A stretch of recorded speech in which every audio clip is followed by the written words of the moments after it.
Between the year 1900 and 1964, over 800 people were hanged in the UK. But some of these long-standing convictions could have been a miscarriage of justice. They got no evidence. They're just trying to haul anybody in for it. Barristers Sasha Wass and Jeremy Dean have been investigating these life-changing cases as they teamed up with living relatives, desperate to clear their family name. Mrs. Major was condemned before she got into court. Together, they investigated the convictions. Did the prosecution get it fundamentally wrong from the outset? The marriage was a very troubled one, so as far as motive is concerned, she had every reason to be rid of him. And reassessed the evidence using modern forensic techniques.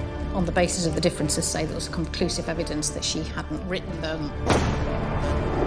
Before they submitted their findings to a Crown Court judge, who determined whether the conviction was safe or a miscarriage of justice. I'm here today to consider, with the help of learned counsel, the safety of the conviction. Now, as we reunite the barristers and the family members for the first time, we'll be finding out exactly what happened next. It's taken nearly 96 years since her tragic death to get her back with her parents. But here she is with them today. Was justice finally served? And are the unexplained cases finally closed?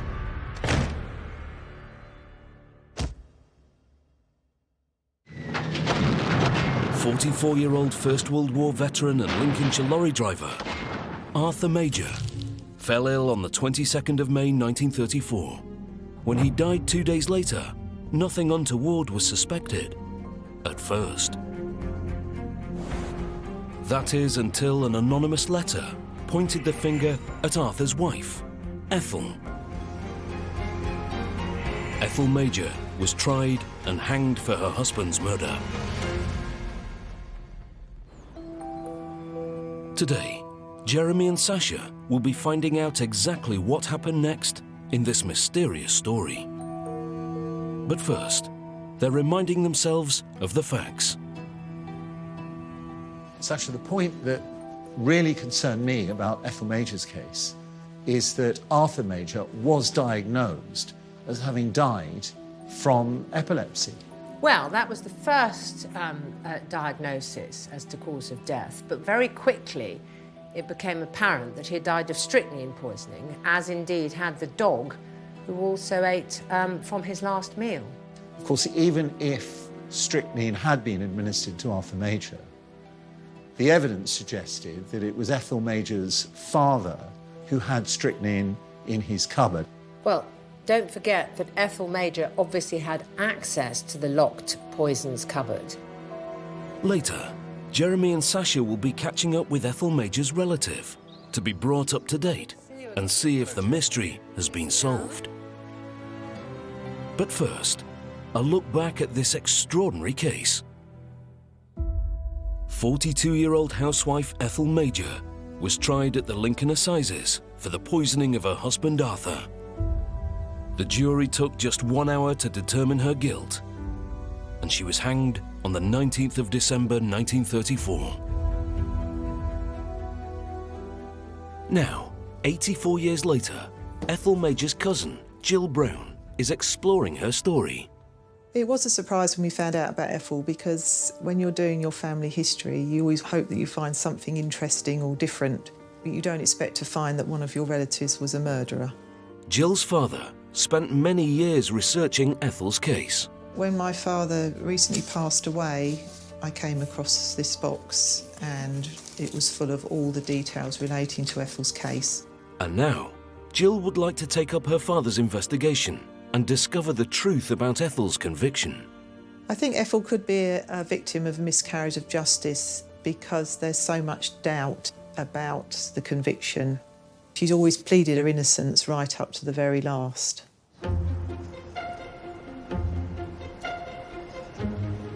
Jill is hoping the barristers will be able to answer some of her father's questions. Sasha Wass QC has over 30 years of experience both prosecuting and defending serious criminal cases. Defence barrister Jeremy Dean QC will bring his extensive experience of murder cases to this reinvestigation. They want to know more about what the family think of this case. Nice to meet you.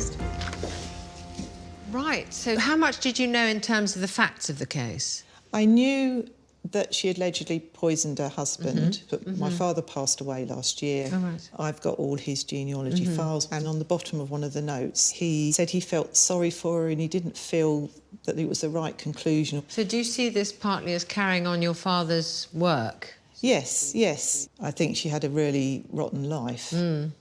My task is going to be to look into the detail of the case, to see whether I can find a new angle which is capable of convincing the judge that the conviction is unsafe. I'm looking at this from the prosecution perspective. That doesn't mean that I'm going to be gunning to keep this conviction safe. If there are matters which come to my attention which cause me to be uncomfortable, I will bring those matters to the attention of the judge myself. The barristers must first identify how Ethel Major came to be convicted of her husband's murder.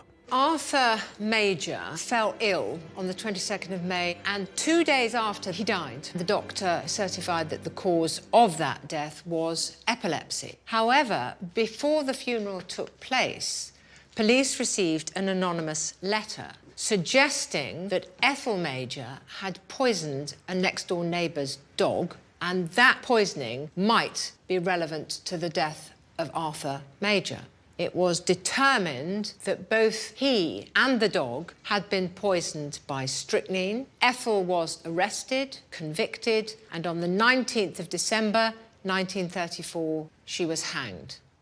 I question what her motive for killing Arthur Major might have been. There's quite a lot of evidence that the marriage between Ethel and Arthur was a very troubled one. So as far as motive is concerned, on the face of it, she had every good reason to want to be rid of him. What we need to do is to look at whether in fact it can be established that he died of strychnine, and to scrutinise the detail of the case thoroughly in assessing whether her conviction is indeed a safe one. Well, there's a lot of work for us to do. At the time of his death, Arthur Major lived with his wife Ethel and their 15-year-old son Lawrence in the village of Kirkby-on-Bane in Lincolnshire. Jill has come to the house they once shared as she begins her exploration of Ethel's story. It's really strange to be here because I've read so much about her and seen the photographs, and to actually be where she lived, kind of imagine her going up and down the road on her bike. On the 22nd of May 1934, Arthur Major fell ill, suffering muscle spasms and pain. The doctor gave him opium and he seemed to recover. But 2 days later, he suddenly died.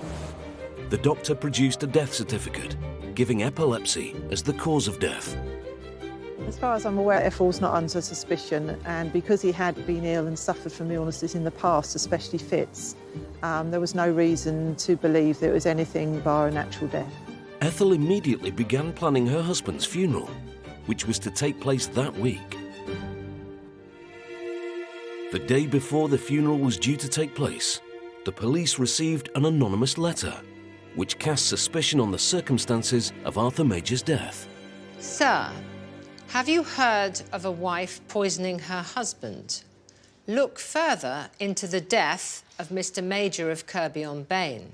Why did he complain of his food tasting nasty and throw it to a neighbour's dog, which has since died? Ask the undertaker if he looked natural after death. I myself have heard her threaten to poison him years ago. In the name of the law, I beg you to analyse the contents of his stomach. Signed, Fair Play. So it was really as a result of that, this investigation into his murder commenced.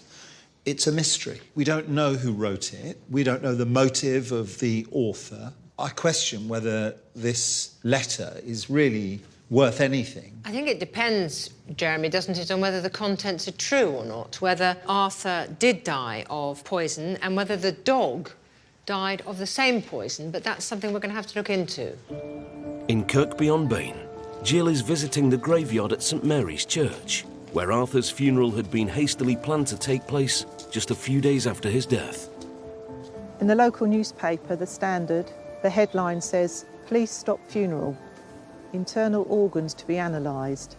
An anonymous letter to the police. And it says a sensational announcement was made that the burial must be postponed and the coroner had ordered a post-mortem. It is said that the course was the outcome of the receipt by the police of an anonymous letter. I think it's a strange letter, but it's also a really frightening letter because this is a really serious accusation, and for somebody to actually send this to the police must have had a real grudge against Ethel. Having halted Arthur's funeral, the local police began to investigate the allegations against Ethel Major, made in the anonymous letter. Having received that letter, Inspector Dodgson said to Ethel, "I understand, Mrs. Major, you've unfortunately lost your husband." And Ethel said, "Yes, he died on Thursday night." And then she said, "I'm not suspected, am I? I haven't done anything wrong." So the question is that a suspicious reaction? I think in the circumstances of the death of her husband, soon afterwards 2 police officers turn up. That in itself would be sufficient to make her feel uncomfortable. I don't think her reaction is an indicator of anything, one way or the other. The same evening, police recovered the body of the neighbour's dog. This dog had died suddenly on the 23rd of May 1934. Suspicion was mounting. More than a month after the death of Arthur Major, the local police requested the assistance of Scotland Yard, who arrived on the 2nd of July 1934. Chief Constable Hugh Young interviewed Ethel Major, and at that stage she said something which you may think was more incriminating. Ethel said this: "I never at any time had any poison in the house and did not know that my husband died of strychnine poisoning." And the Chief Constable said, "I never mentioned strychnine. How did you know?" And Ethel said, "Oh, I'm sorry, I must have made a mistake. I didn't understand what you said. I'm still of the opinion that he died from poison from the corned beef." So the point obviously is that the police hadn't disclosed the type of poison involved, and yet here was Ethel saying, "I didn't administer strychnine," and then immediately recognising that she had made a mistake by giving away that information to the police. Although this was the first time that Ethel Major was formally being interviewed by the police, she had spoken to them on a number of occasions. And there's every possibility in those circumstances that she picked up the suggestion that Arthur had died from strychnine poisoning prior to the conversation in question. And I'm afraid, in my view, this is a non-point. According to Ethel's statements to police, apparently Arthur Major's last meal consisted of bread and corned beef. Ethel was then later questioned about whether she sent her boy to purchase a tin of corned beef. And Ethel got very angry and she said, "Every woman in this village is a liar. If any woman said I sent my son, she's a liar." The Chief Constable called for Lawrence Major and asked if she had sent him for corned beef. And Lawrence said, "Yes, don't you remember giving me the money to get it?" And Ethel said, "No, I did not. Your father sent you." And Lawrence, the child, said, "No, mother, you did." The police found this exchange deeply suspicious, and on the 9th of July 1934, Ethel was arrested and charged with murder. At the Ebrington Arms in Kirkby-on-Bane, where the inquest into Arthur Major's death was held, Jill is meeting historian Dr. Victoria Dawson, who's researched the case extensively. But Ethel was, according to her own testimony and the testimony of her family, she was a victim of domestic violence, and that's how we would see that today. But at the time, there wasn't really a discourse around domestic violence, and actually it was expected that a husband would discipline his wife, and that was considered normal. But she did openly say to people, you know, that she would be happy if he was dead. If she was in quite a violent relationship, she could feel happy and relieved if he'd have died naturally anyway, because she's now free of him and can lead her life. At the same time, if she had murdered him, she'd also be free.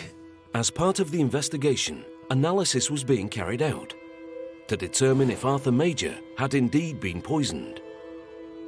Until the letter was sent to the police, Nobody linked the death of a dog to the death of Arthur to the ingestion of the same corned beef, because Mrs. Elsie Roberts said in court that she saw Mrs. Major throwing out some food in the garden on the morning of the 23rd of May. So that was the day after Arthur became ill. It needs to be established that there's a connection between the death of the dog and the consumption of what was thrown out. Well, I think we'll probably find the answer in the pathologist's report.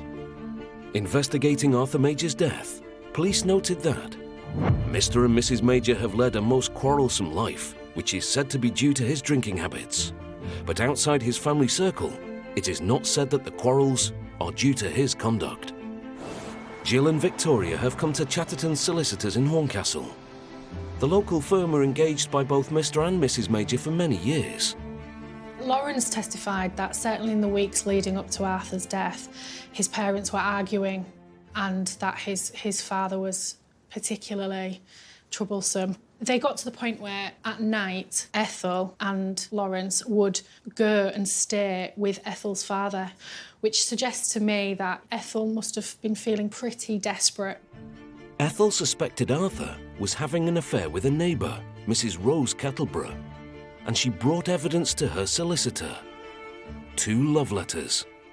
Rose Kettleborough did deny that this was written by her, and the allegation is that Ethel wrote these letters. Now, she was somebody who wasn't well educated. It had already been proven that her spelling was poor, and here it actually shows a bit more sophistication. The police suggested that Ethel forged the love letters to damage her husband's reputation. The barristers are meeting forensic document analyst, Dr. Kate Barr, to see if she can shed some light on these contested exhibits. On the face of it, were both letters written by the same person, whoever that person might have been? Yes, there's nothing to suggest that they were written by 2 different people. Right. So it's then a comparison between the writing that we know came from Ethel, which were letters that she wrote in prison, and what I found was there are a lot of significant differences. If today you were in court and you were asked to give an opinion, starting with Ethel Major, would you be able to say... I would probably, on the basis of the differences, say there was conclusive evidence that she hadn't written So them. you would exclude it? Yes. Thank you. And as far as the authorship of Rose Kettleborough... I would probably say inconclusive. Inconclusive, all right.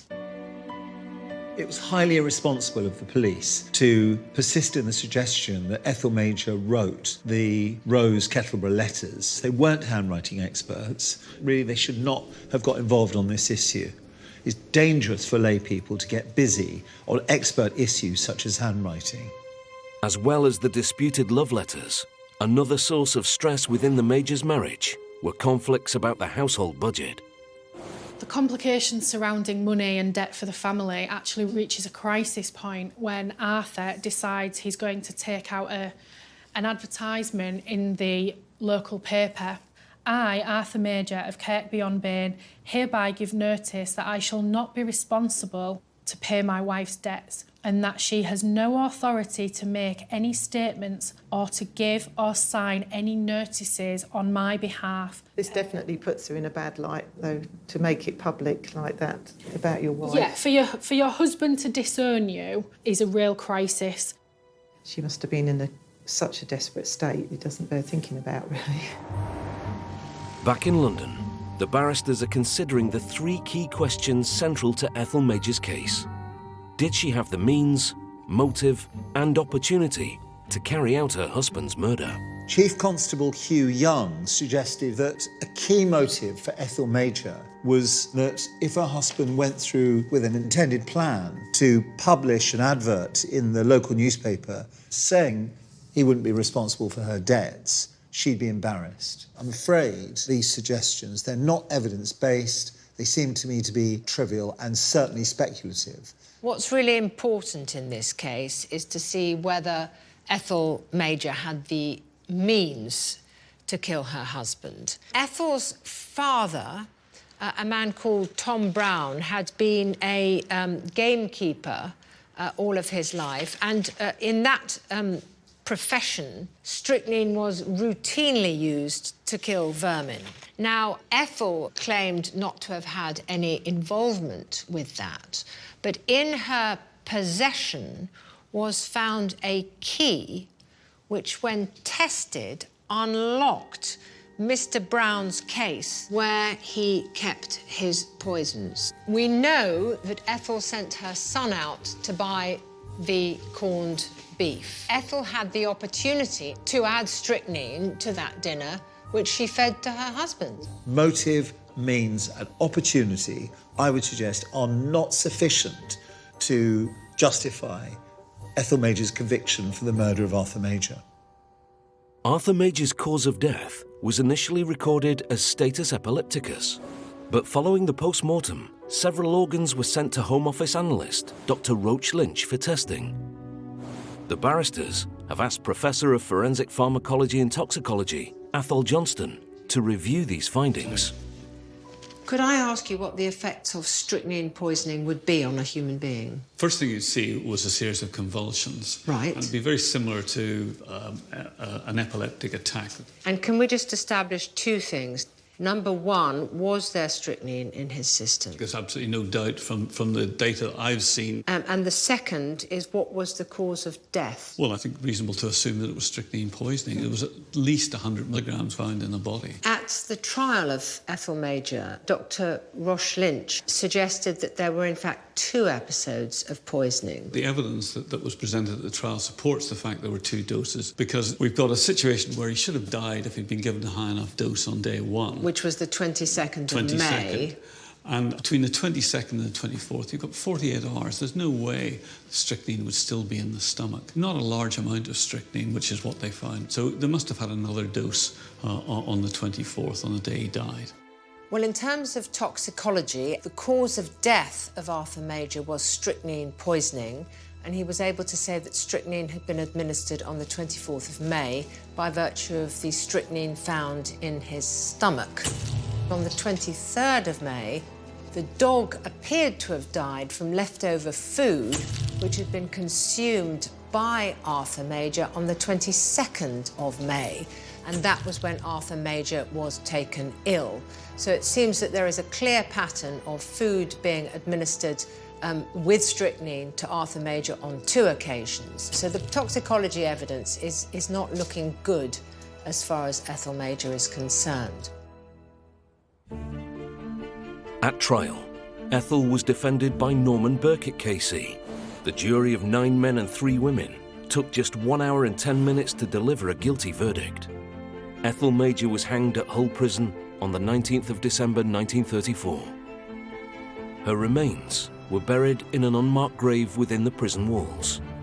Jill and her uncle Peter have come to pay their respects. Everything about Ethel, I just feel really sorry for her. And whether she's guilty or not, it's sad to think that she's lying the other side of that wall with no marked grave. It's part of our family, isn't it? Yeah. And she's there and there's no one that can go in and pay their respects to her, really. And it's a very sad situation. Judgment Day has arrived for the review of Ethel Major's case. I'm going to be arguing that the evidence to justify a conviction for murder just wasn't there, and that there's an ongoing concern that Ethel Major was wrongly convicted. The Ethel Major case was generated by an anonymous letter, and once the police investigated the allegations made in that letter, all of them turned out to be correct. So that's quite a significant feature in this case. For Jill, today might finally bring the closure to Ethel's story that her father and her family have been searching for.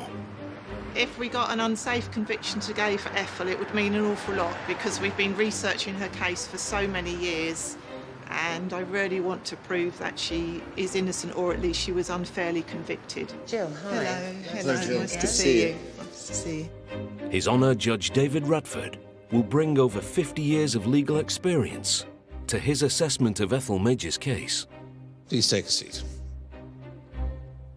We are here this morning to review the safety of the conviction of Mrs. Ethel Major. Mr. Dean. What has emerged by way of new material in the course of this inquiry is that one of the key features for suspicion of Mrs. Major were love letters written to Arthur Major, which the police believed were written by Mrs. Major. Now that a modern-day expert, Kate Barr, has said that those letters were not written by Mrs. Major, and hence the platform for police suspicion has gone. It was suggested that Mrs. Major had the means to kill her husband, access to strychnine from her father's cupboard. There was no evidence that she ever took any. So it's my submission that this was a case based on suspicion which fell away to a significant degree, and that Your Honour cannot be confident in all the circumstances that the case against Mrs. Major was a sound one. Yes, thank you very much, Mr. Dean. Miss Wass, what do you say? Ethel Major had the motive. This was an abusive marriage, and it was well documented that Ethel Major hated her husband, so she had a clear motive. Ethel Major also had the means. Her own father possessed strychnine, and Ethel Major had the key to the cupboard which contained the strychnine. Additionally, Ethel Major had the opportunity to kill her husband. It was a circumstantial case, but it was nonetheless a powerful case against Ethel Major. And the prosecution say there is no reason to suppose that the verdict in this case was unsafe. I'm grateful for those submissions. I will now take time to review them. If you'd be kind enough to leave me, I shall in due course let you know what my judgment is. What are your views about the case now? My views about the case haven't changed. I think it's really strong that there wasn't sufficient evidence to convict her. I mean, the thing about a circumstantial case is there is no eyewitness who saw Ethel give Arthur poison. That just didn't happen in this case. We now just need to wait and see what conclusion he reaches. Who poisoned Arthur Major with strychnine? Did Ethel Major have a motive to kill her husband? Was there clear evidence that she had access to poison? Judge Radford has reviewed the evidence and is ready to give his final verdict. There can, in my view, be no doubt that Arthur Major died as a result of being poisoned with strychnine. The analysis of the evidence carried out by Professor Johnston clearly reinforces that he was so poisoned. The issue for the jury was therefore were they sure that it was Mrs. Major who poisoned her husband. Suspicion was engendered by an anonymous letter, and it was later suggested that Mrs. Major had forged love letters to her husband to allege that he had had an affair with a neighbour, a Mrs. Kettleborough. Mr. Dean points out to me that the recently obtained handwriting expert opinion from Kate Barr exculpates Mrs. Major from such authorship. However, the reality I find is that there was cogent circumstantial evidence implicating Mrs. Major as her husband's murderer. Plainly, their marriage had become, for whatever combination of reasons, an entirely unhappy and fractious one. Mrs. Major had the best of all accesses to her husband's supply of food and to her father's supply of strychnine poison. I have reviewed all the component parts of the evidence, and I find that the verdict of guilty of murder against Mrs. Major was a sound and safe one. I shall rise.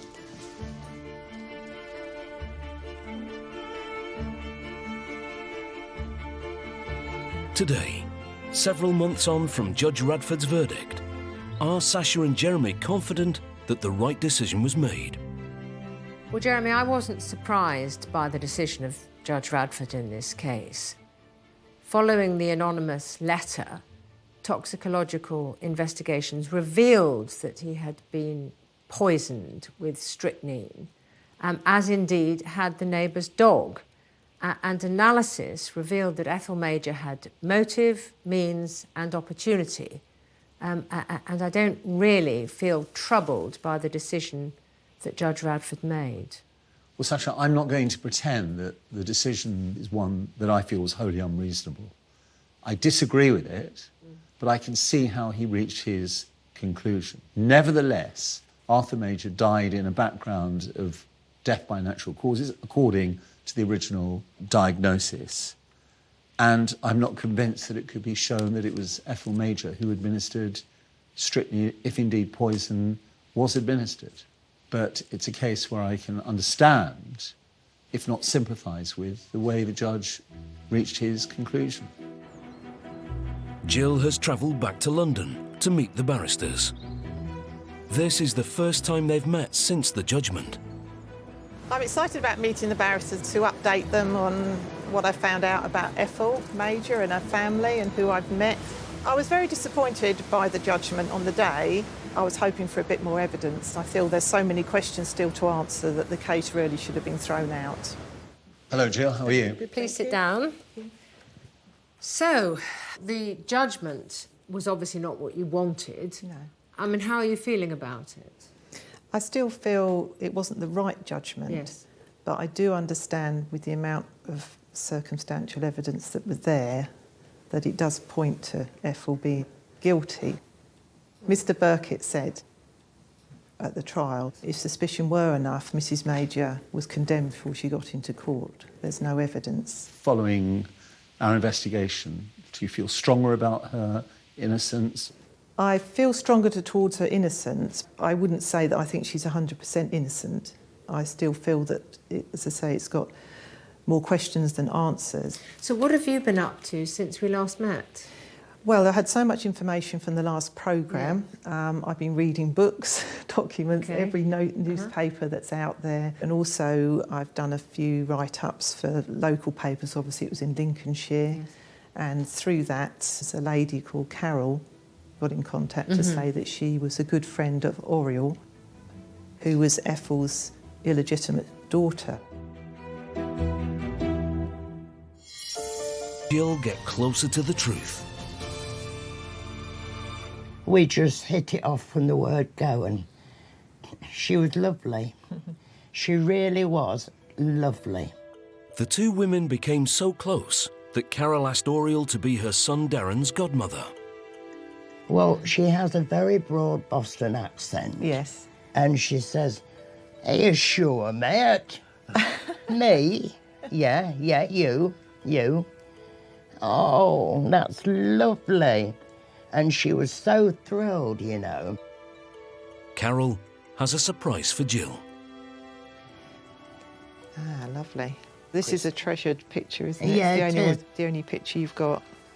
There's Uriel and Darren on the christening day. This is the man. I can see the likeness. Yeah. Oriel confided in Carol about her mother's case and her own life story. She revealed she'd been brought up as Ethel's sister to hide the fact that she was her illegitimate daughter. Arthur wasn't aware when they married about it, you know. And as far as I know, somebody in the village told him that that's not her sister, that is her daughter. It would have been a shock to him, of course, and an even bigger shock for Uriel. Do you think that was one of the big root causes of starting the rift in the marriage? I do, actually. Arthur was not nice to Ethel. I mean, today it was pure abuse, wasn't it? Oh, yes, Domestic abuse. Different time. Arthur's discovery that Oriel was Ethel's daughter clearly put tension on the marriage. But from Carol's personal insights on the case, does she believe Ethel was guilty of Arthur's murder? I don't think Ethel did it. Knowing her daughter like I did, knowing how her daughter spoke about her, I've always thought no. Too many questions need answering. There's a lot of it's been what you might term village gossip, probably, I don't know, circumstantial evidence. I believe she went to visit her mother in prison just before she was hung. Did she say anything to you about that visit? She said it left her heartbroken. Yeah, I'm sure. But she said I had a feeling at that time, although it's only 2 days away, that there may be a reprieve. So she said I came home with half a hope that, but at the same time looking at her, realising her, that I wouldn't see her again. But all the time she was there, she said, I have not done it, Uriel. I have. She kept saying it. Oh. I have not done it. Why would you, when you were just hours from being hung, still saying that I never did it? Until now, Jill believed that Ethel died without leaving behind any personal possessions. But today, for the first time, she'll come face to face with a treasured heirloom. A month before Uriel died, she came over, and just before she left, she opened her handbag and she had it like this, and she said, Carol, there's something here I want you to have. It's been very special to me, and I want you to have it. And she gave me this brooch. Oh, wow. And I said, that is so lovely of you, you know, like you wouldn't have. Are you sure? I'm sure I want you to have it. Oh, isn't it beautiful? Well, I felt a bit choked because straight away I thought to myself, it's got to be hers. Not her mother's? Yeah. It's really lovely to hold something that belonged to Ethel. Of course. Because I didn't think I'd ever be able to do that. Makes you feel that bit closer. Oh, definitely, yeah. Oriel felt her mother was innocent, and would her mother not have confided in her at the last minute if she had actually done it? You know, in the grief, would it not have come out, knowing that the next day she was going to be hung? So it has actually made me want to look even further into it, find out even more about the case.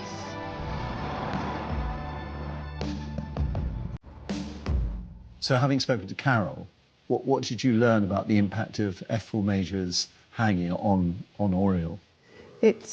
She said that Oriel she didn't want to ask her too much directly because obviously it was a very close thing, so she waited for her to talk about it. And it did affect her a great deal, but saying that she seemed to have had a very happy life. She married, she moved out of Kirkby, Right. not surprisingly, and had a life in Boston, and was an extremely happy person. I mean, obviously she was carrying all this, but she seemed to be able to have moved on. And, Well, that must be a very satisfying feeling for you to be able to carry through the story by learning about the relationship between her mother's hanging and Oriel's life. Yeah, it was fascinating, you know, to hear about her, and she was a real character. Ethel's daughter Oriel died in 1980. Today, Carol is taking Jill to visit her grave for the first time.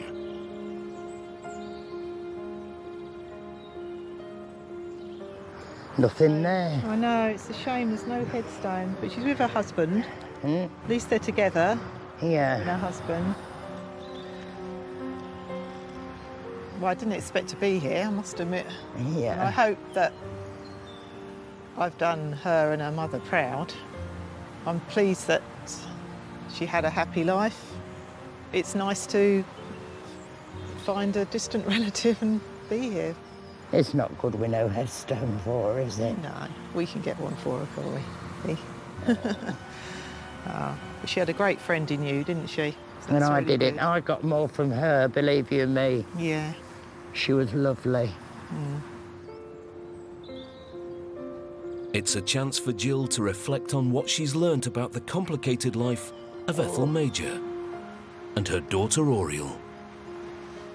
You think of the life she's had when she was born in the village and brought up as a sister, and then she found out that must have Ethel been was her strange. mother, and then all the troubles in the family, and then Arthur being poisoned and her mum being... She's had a terrible start, but it's really refreshing and nice to know that she came here and built a really happy life, and she sounded such a jolly person. Oh, every time smiling. When you've been through something like that, you must hopefully come out the other Yeah, side. I used to like it when I saw her laughing, but I think there was no laughter in Kirkby on Bain. No. As a child growing up. No, I can understand Definitely that. not. She happier in Boston. Yes. You know, and they were happy. Yeah. All these people, we've got Ethel, Arthur, Oriel. None of them have got headstones. No, no. Very odd, such a shame. Yeah, it is. One's buried under Hull Prison. It has upset me that there's nothing. Yeah, it is really, isn't it? You know, and... Everybody's just disappeared. Yeah. Nothing. Yeah.